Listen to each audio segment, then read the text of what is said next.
Okay, so going from Gethsemane up the Mount of Olives to the Church of Ascension is not an easy task. They don't call it a mountain for no reason.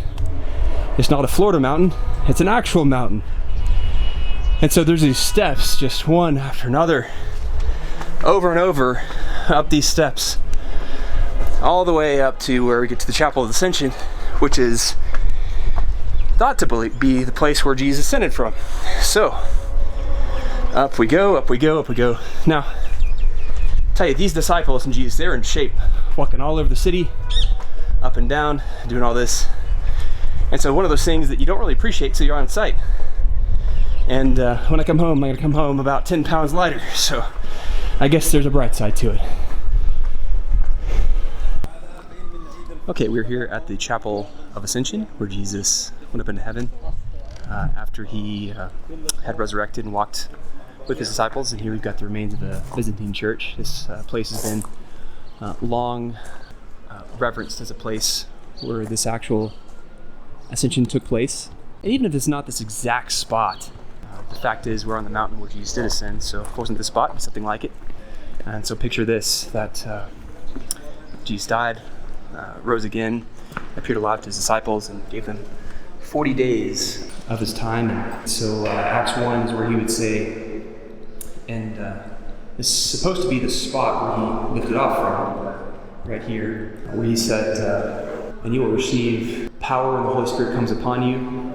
You'll be my witnesses in Jerusalem, Judea, Samaria, and the ends of the earth. This is the spot where that may have happened. Now, Peter, if I'm going to be honest, it's a lot of work for a little stone chapel. But at least they've got chairs, right? So the Lord may come back right here. Oh yeah, that's really exciting. The Lord, there's a passage, is it Zechariah, Zephaniah, where he's going to have one foot on the Mount of Olives and one foot in Jerusalem, straddling the Kedron Valley. And this would be a supernaturally sized Jesus, asserting his authority and power over and dominion over all the world. And so, who knows, maybe Jesus is going to plant his foot over that spot again. I'm just going to do a little circle around. Again, all around the spot is remains of a Byzantine church, which would have been somewhere around the turn of the first millennium. And so for hundreds of years, thousands of years, you've got Byzantine, got an Armenian altar there, you've got the Coptic for the Coptic Christians, an altar there, the Syrian altar here. So many different faiths within Christianity continue to reverence the spot. A lot of tradition behind it here on the Mount of Olives. So here's a Greek Orthodox altar as well. See if we can get a good shot of the chapel from the outside. Basically it costs 10 shekels, so I'm trying to get my money's worth. May run out of batteries looking at this thing. It's pretty amazing. Not the structure itself, but just the reality of the ascended Christ. So picture this. Here the disciples were just kind of gathered in this area on the side of the mountain.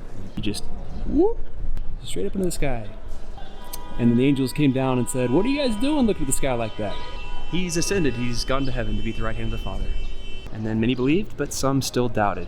It's kind of incredible to think that you could stand on the spot, see Jesus ascend, having followed him, seen him die, seen him alive again, see him ascend into heaven, and then doubt. Yet that's the nature of humanity, we doubt. It's like God speaks to us through creation, he speaks to us through his word, and what do? We doubt.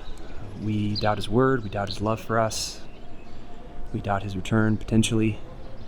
We doubt it's worth it to follow him and evangelize. If we just trust and believe, and we honor him, we experience his life, and we live the lives that he has given us to enjoy, and we have the privilege of serving him.